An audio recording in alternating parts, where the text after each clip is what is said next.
Yo, yo, what's good, family? This is Football Unfiltered, and tonight we're not doing the polite takes. The Finalissima is officially canceled. Argentina versus Spain, champion versus champion gone. So, what does that say about the sport heading into the World Cup? Is just scheduling, or is just bad look for the game? And it gets even deeper. We've seen a lot of good top country dropping out for obvious reasons. We're heading for more chaos in 2026. Is it fear mongering? Then we're going to the Champions League. It's heating up. The English clubs have been looking shaky. Is it the end of the Premier League run in Europe era? So is it because we don't have any heavyweight coaches in England right now? Also, let's talk about Italy, man. Italian team have been a disaster in Europe. What's really going on? So lock in, drop your artist takes in the comments as we talk. Bad look or big deal. Let's get it. So I'm your host, Carl Philip, and then I have with me Alain Leveillé. What's going on, my brother? I'm doing great, coach. How about yourself? I'm doing well, man. I'm doing well. Such a blessing to be here today. But let's get going, man. So as we mentioned earlier, the Finalissima is officially canceled today. So the game was supposed to be played between Argentina and Spain, champion of Europe and the champion of America. So they were supposed to play for the Finalissima. The game was supposed to be played in Qatar, but due to safety reasons, the game has been canceled. Also, they couldn't find a venue to uh, to play the game at a different venue, either in Europe or wherever. So let's kind of talk about this a little bit. Obviously, so what I mean, obviously, this is the year of the World Cup. What does it mean to the World Cup? So when you have a game was supposed to be a dress rehearsal for the World Cup coming in, and the game is canceled. So what does it mean for the World Cup? Well, coach. I think it's this World Cup is gonna be kind of different a little bit because obviously there's some turbulence, I will say, happening right now. Unfortunately, the game was to be played in Qatar, like you said, and whether for logistical reasons or for security reasons, like we can't have the game anymore. I think right now, maybe it's a blessing in disguise where the way I look at it is like, okay, maybe the players don't have to risk getting injured, and Yeah, and maybe that's a blessing. I think it's great for the sport to have you who would not like to see Argentina play against Spain, right? You have Messi on one side and Lamine Yamal on the other side. But then again, we've been talking for the last few weeks about injuries, making sure that our players are in top shape. Will be so they could play in the World Cup, so they could be ready to win this tournament. yeah. And is it really necessary this year to have this game? For me, I don't think so, and I think it's probably a blessing in the sky that they're not gonna have that game. Again, the reasons are for security reasons, which honestly we want everything to get settled in the part of the world as quickly as possible. But I feel like maybe they didn't need have to have that game. Yeah, I mean, obviously the game is for the fans, right? And like you said, everybody would like to see Messi play against Lamine Yamal and Argentina and Spain is always and people would look like, okay, is this what's gonna happen in the World Cup?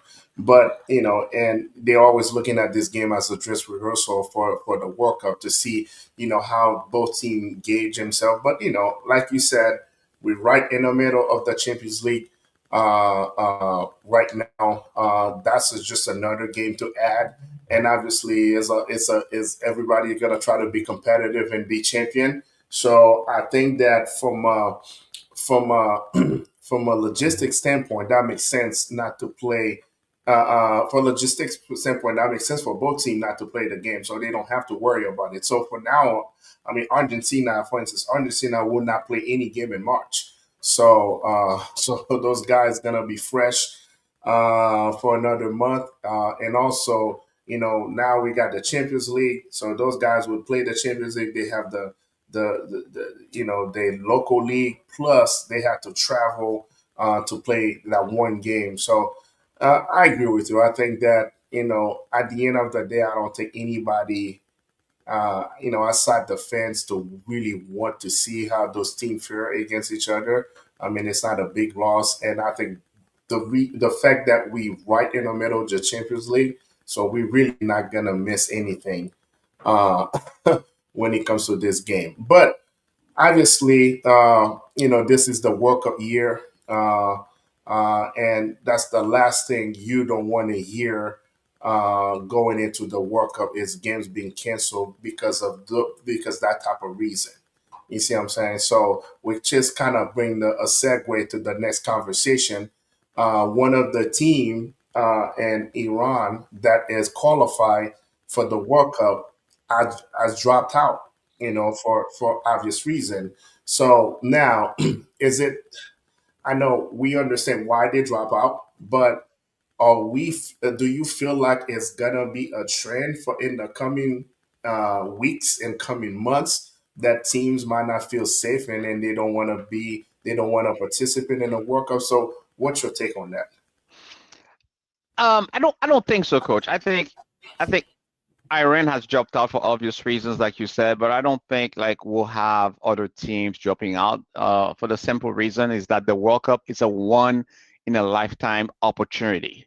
You have a World Cup once every 4 years, and the probability that you have a player playing a second World Cup, it's a pretty low probability, right? So you have those players, they get that one shot, that one opportunity to get on that global stage, make a name for themselves.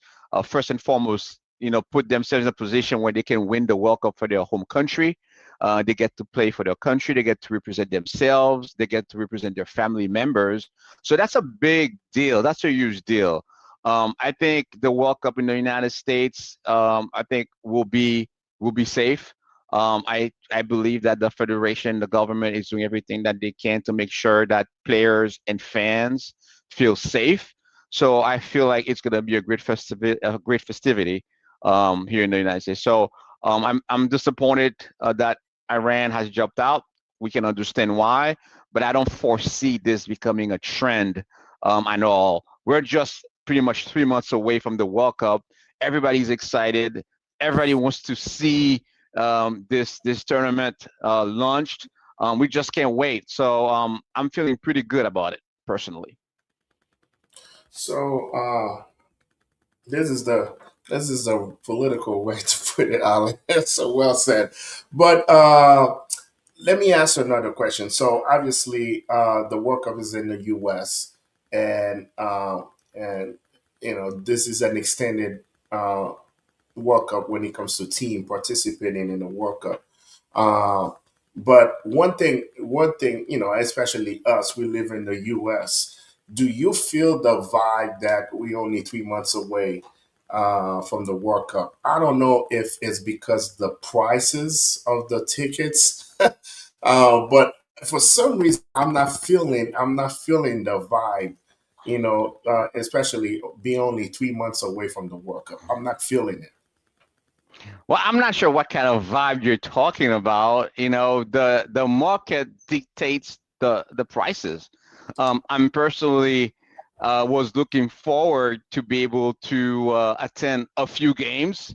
But you're right. I think the pricing strategy it's a little bit out of range for the average Americans and average fan suckers. It's very for average soccer fans. I think they're kind of pricey.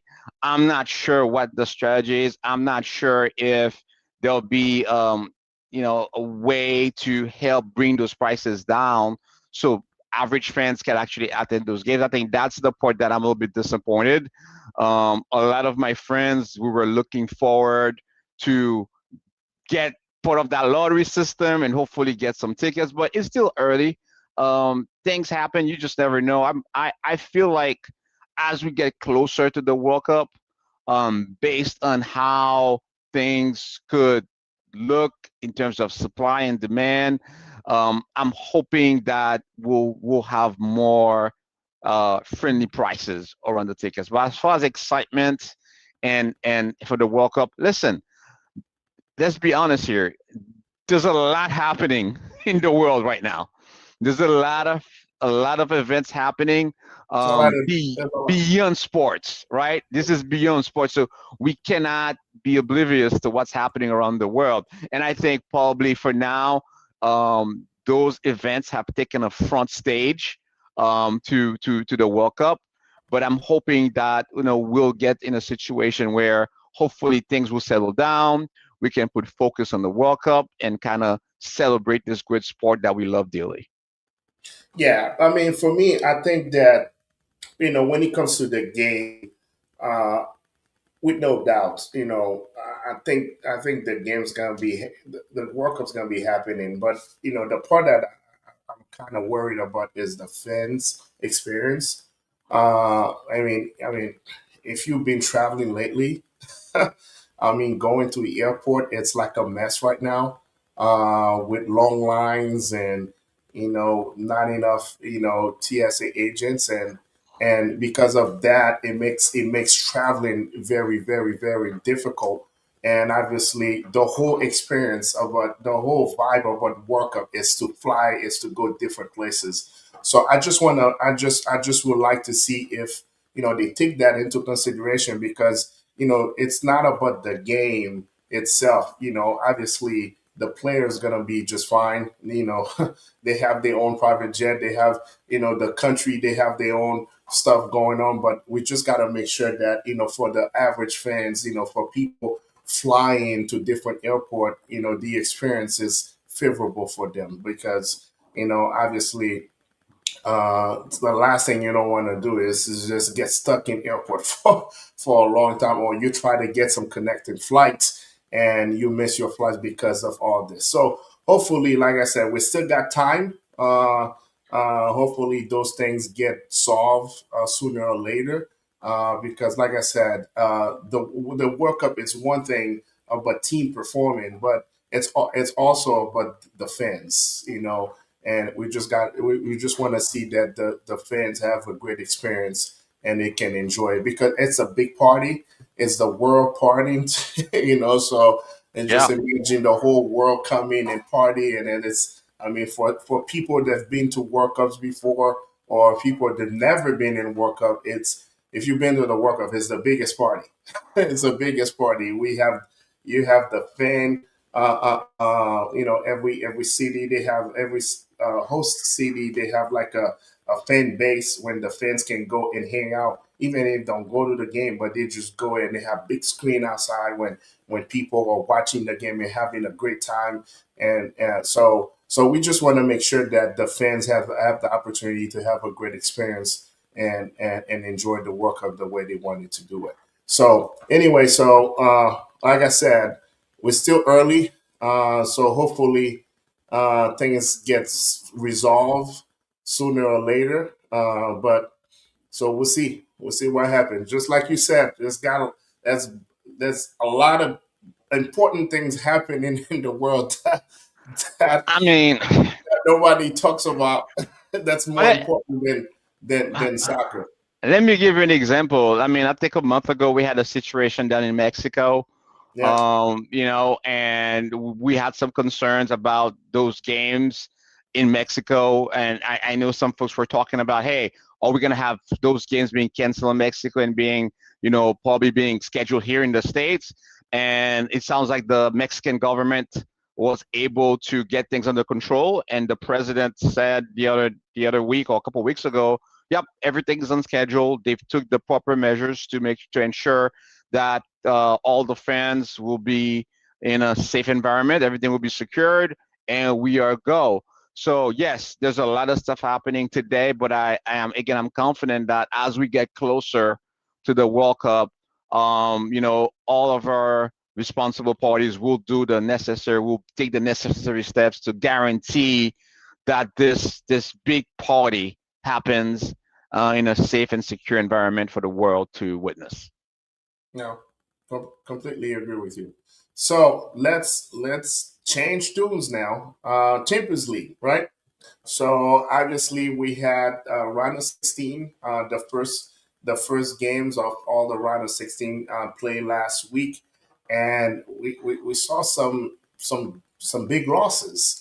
And when you look at it, and we're just gonna focus mostly on the English clubs, they did not fare really well. I mean, Chelsea got killed by PSG 5-2.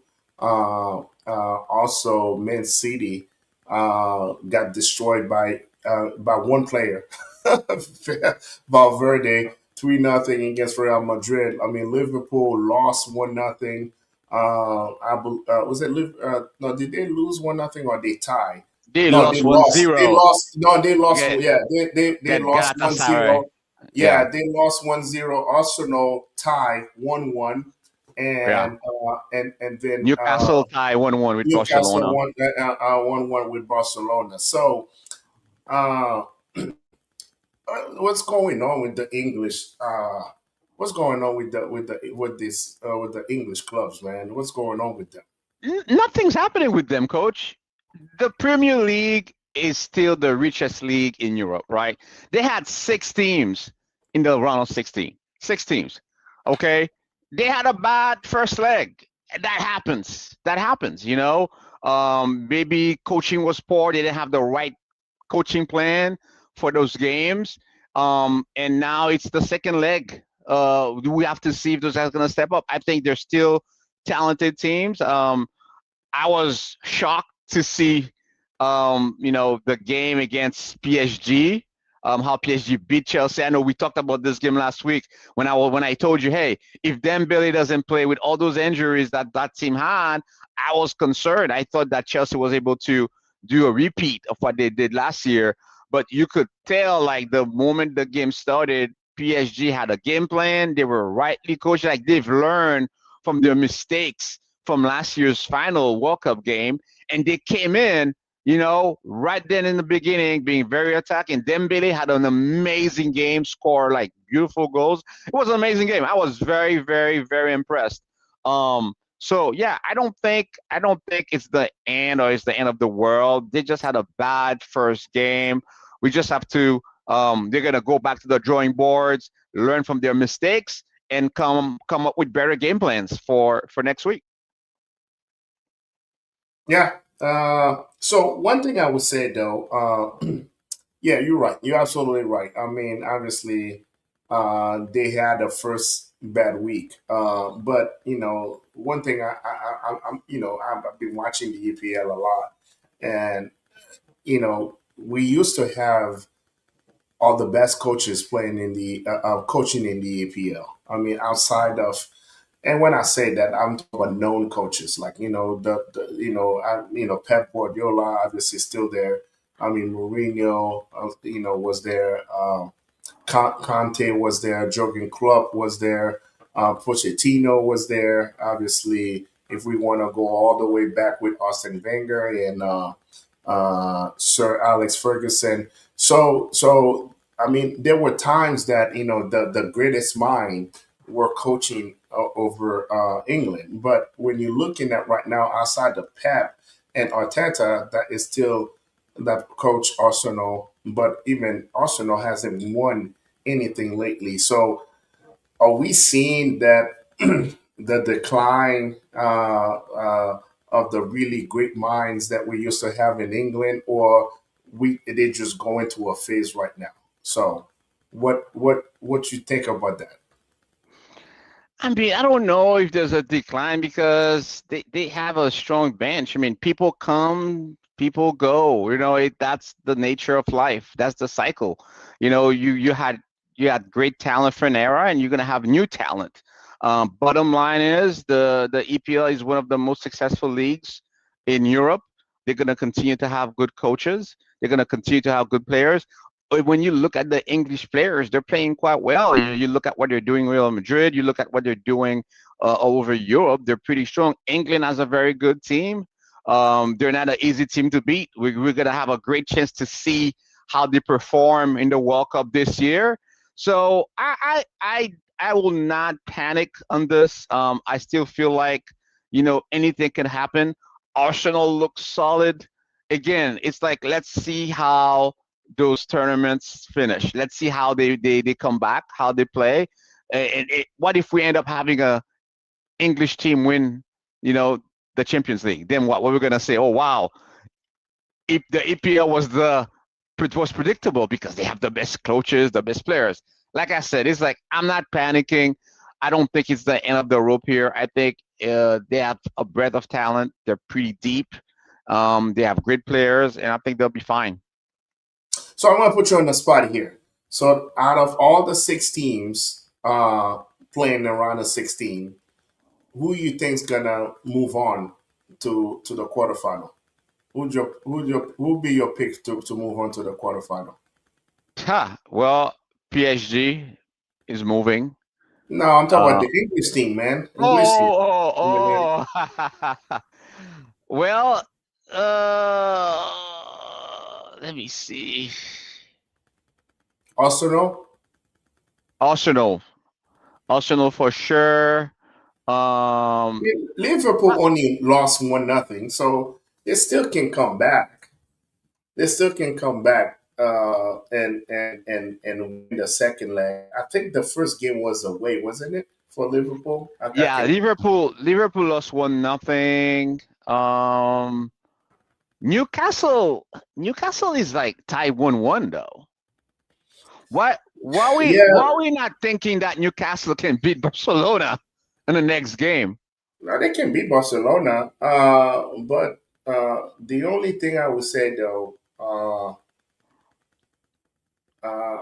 it's gonna be tough to beat Barcelona at home, especially the way Barcelona played today against Valencia, Sevilla. So it's gonna be very tough. I think Newcastle had that game won, but for some reason they make like a dumb play at the end and awarded a penalty to Barcelona to tie the game. But I think so. One thing I would say though, when you play at home, you try to run up the score as much as possible because it doesn't because away goals don't matter anymore because it's whoever had the Wow. most goals that's who pass. So that's why I believe that when you play at home and then you protect your home field and then you try to score like as many goals as you want you can score. It's easy for you. So that's one thing I feel like the Newcastle. But you're right. You don't win games on paper, you actually win games on the field. So they might go back and shock Barcelona at their home. But I think right now Arsenal probably it's probably better suited, have the better chance to move on. I think Chelsea and Man City because of the opponents, it's harder for them to kind of come back and win. But you never know. Especially you lost 3-0, so you have to win 4-0. For Man City and for Chelsea, they have to win the same thing 4-0 in order for them to move on. So I don't know. It's a tall I don't order for those know. two teams. It's a tall orders for those two teams. So I feel like yeah, you're right. I think Liverpool still have a chance because they only lost 1-0, uh, and uh, and obviously Arsenal and Newcastle they didn't lose, so they're still in it. Yeah, it's not over, man. It's like with soccer. Look at Real Madrid, what they did. I mean, I told you they were gonna lose, right? I told you if they didn't have Mbappe, and then Valverde comes back and and then gives the performance of his life. It's like He's, who would he's have still thought score, that? he's still scoring goals. I mean, this weekend it was on fire. This weekend. He was on fire. Where's that kid coming from? Does he have like 8 goals now for the Champions League, or I don't seven know. or 8 goals? It's like I don't understand. This guy was on fire. The goal that he scored like this week is like, what is going on here? Now my Yeah. question is, do we need Mbappe in Real Madrid? Maybe Mbappe is the problem. I don't know. We have I to don't see. know. Only time will tell. I don't All right. know. So we just talk about the English side. Now let's go let's go to Italy, man. What you know, I mean, this one is more is that's I think we gotta look into deeper when it comes to Italy, right? So first off, they have to play a playoff games to try to get to the World Cup, and then all the teams they have no team left playing in the Champions League. I mean, what? Okay, can I ask you that question one more time? What's going on in Italy? Man, that's a very good question because I'm shocked. Because growing up, coach, I have to be honest with you, Oh yeah. Italy was the place to play. Hmm. El Calcio was a tournament. Now El Calcio was the tournament to be in. They dominated soccer for decades. Every major player played in Italy. And then all of a sudden, we had a lot of financial issues. There were gambling issues. There's a lot of stuff that happened over the years, and it Yep. seems like they've been never been able to recoup from that. And then they go from a year winning, the European tournament as a nation, and they don't qualify for the World Cup. You It's know, funny. It's not like it wasn't long ago. That it was wasn't long ago. they won in 2021. Yeah, They won in 2021. So that was 5 years ago. But and then they missed the World Cup the 22 following World Cup year. Yeah. by Macedonia. It's like they couldn't beat that team. Like they were like a goal away from qualifying. They couldn't seal the deal. And now Yep. Italy, which their reputation still is not qualified for the World Cup. So I'm thinking, is it because now they're paying for all those financial issues, debt burden that happened over the years, over a couple of decades now? Is it a capacity issue? Other clubs well financed? Other clubs attracting the same talent level that they used to attract back in the days when we were watching soccer, right? Hmm. So is it a talent issue? Is there financial issues? Is there corruption issues happening in Italy? You know, causing the game to lose its value. And now you're seeing the repercussion at the club level and the national level. That's what I'm thinking is happening. I'll let you share your thoughts, but it doesn't look good to me because that's not normal that a nation like Italy is at risk of not going to a World Cup for the second World Cup in a row. Makes no Yeah. sense to me. That would be the third World Cup. Because if they miss it, that's gonna be the third World Cup missing it. Because they missed 2018. They missed 2018 World Cup in Russia. They missed the 2022 World Cup in Qatar. And they if Oh, they wow. don't go this year, that's gonna be three World Cups in a row. Yeah, Wow. I think a lot of things that you said is very I don't think I don't think there's one real reason. So and then I'm not gonna talk about the financial aspect. I think it plays a role as well too. But I'm gonna talk about purely from a footballing aspect. So one thing I would say that the next generation of Italian, uh, I think it's a talent issue. So when you think about it, there's so many players. All the greatest generation of Italians. We're talking about Del Piero, Totti, Gattuso, and all those guys that won the 2006 World Cup. That generation, right? I felt like that generation played forever. And I think that generation played forever. And because of that, they thought that those guys gonna keep playing, and then they never looking at the next generation of players that's gonna take over. And I think that's what you see. That's what I'm seeing with Italy. So it just for some reason you be like, man, they're missing Del Piero, but Del Piero retired a long time ago. They're missing Totti, but Totti retired a long time ago. So you never saw the next generation of players when those guys that was like, man, those guys gonna take over in a couple years. I can see those talents. So I think that there's a talent issue, and also when you're big. when your big clubs are not as dominant that they used to be, I think that played a big role. When Italy was good, Juventus was the best team, right? And then Mhm. what when you look at it is Juventus hasn't been the best team in a long time. So, and I think, and then also when you're looking at one thing that Italy is doing, even the Juventus of the world, it's not like the team is full of Italian. So, and I think Juventus stay away from getting Italian. They were buying a bunch of foreigners to play, like Ronaldo was playing at Juventus. What's his name? Played for Argentina. Can't think of his name. But I mean, they were buying a lot of those players. So because of that, they did not, they did not develop those Italian talent. So what you were saying with Juventus and AC Milan, they mostly have a bunch of foreigners playing for them. Back in the days, the team was mostly Italian, Mhm. right? They were mostly Italian, and then they have a couple foreign players playing for them.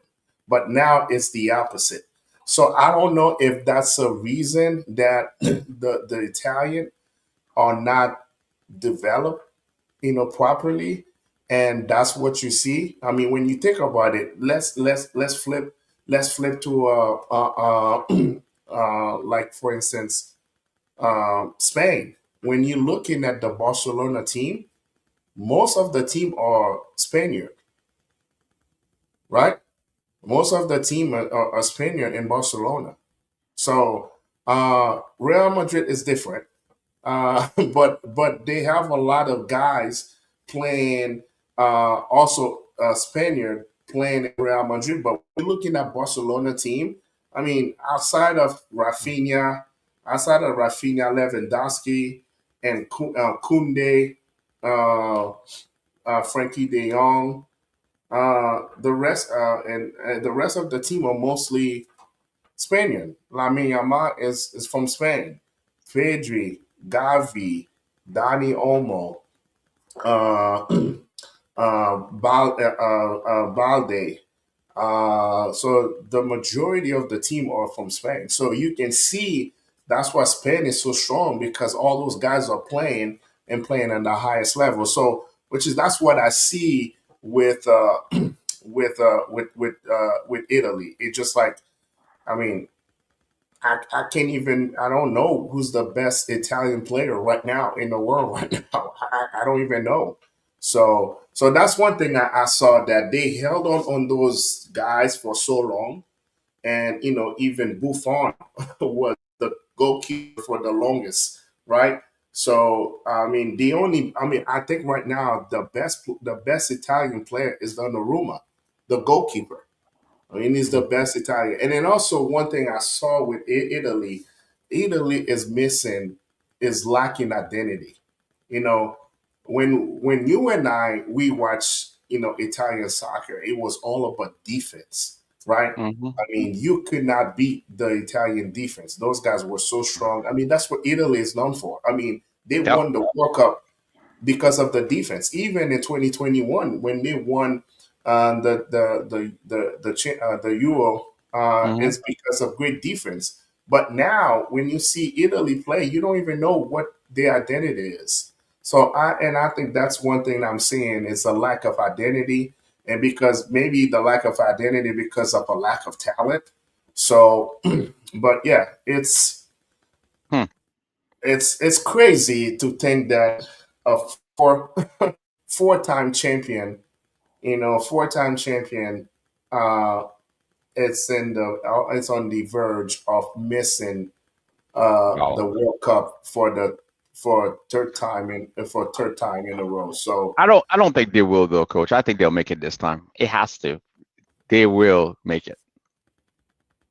I don't know. You got a team that got dropped out. Maybe maybe they find a way to sneak Exactly. They will Italy sneak in. Italy. Exactly. You got a team that Yeah. got dropped out, so maybe they find a way to sneak in Italy. But yeah, it's yeah. I mean, like I said, we are football fans first, and then we like to see great teams, and we've been and like you said, we were watching the Calcio. when we were young, and to Hmm. see Italy, the team that's known for pride and defense. I mean, they love. I mean, those guys they play. They would die on the field. That's the Hmm. way they play. They would die. I mean, they were pretty. They're a bunch of pretty boys with long hair, but those guys were mean. They were some mean guys, It was man. tough. You got Cannavaro, Costa Tuta, Maldini, Nesta. Man, those guys got Tuso. Uh, uh, man, those guys. And then you got Baresi, Franco Baresi Baresi. back in the days. And then you Yeah. got Totti. You got Del Piero. You got Inzaghi. Yeah. What's that guy? Uh, Master, the guy that make what's his name? Zidane headbutt him. Is it Materazzi? Materazzi. Materazzi? Materazzi. Yeah, man, those guys, man, Yeah. they were mean, man. They did not play around. So hopefully Italy can get it together and get ready and play in the World Cup. I know Italy. That's my dad' favorite team. So Oh, really? uh, I didn't know that. yeah, that's his favorite team. So we'd like to see Italy in the World Cup. So hopefully they can make it, and so everybody can enjoy watching Italy playing in the World Cup. So anyway, so let's talk about rapid fire here. So Ali, so we talk about the Finalissima cancel. Is the bad look or big deal? What you think? I think I think it's more of a responsible decision. It's the Okay, right decision. it's the right decision. So another rapid fire. So out of all the English teams that's gonna play in the second week of the round 16, what team you think have the best chance to move on? Arsenal. All right. So the last thing we're gonna talk about, will Italy make the World Cup? Yes. All right. Good. Yes. All right. So so I think that was a good one. So Ali, you wanna close it out? Yes, yes. Again, guys, thank you for joining us tonight. It was fun. Like I said, there's a lot of things happening in the world today, in the world of sports, in arts. Tonight we have the Oscars happening, which is great for those movie fanatics out there. But also, we love sports. We have the World Cup still happening in the next 3 months. A lot of news happening. We're still are hoping that all of our major players will be in top shape for the World Cup. I'm still not seeing Mbappe playing. I hope everything is okay. I'm reading online that Neymar could be part of the team, and apparently he's been called to be part of the a friendly game. I don't know. I also saw something about Neymar being hurt and injured last week. So I don't know what the coach is doing. I know we're not talking about Neymar tonight, but I just want to throw this out there to you, coach. I don't know what the coach is thinking.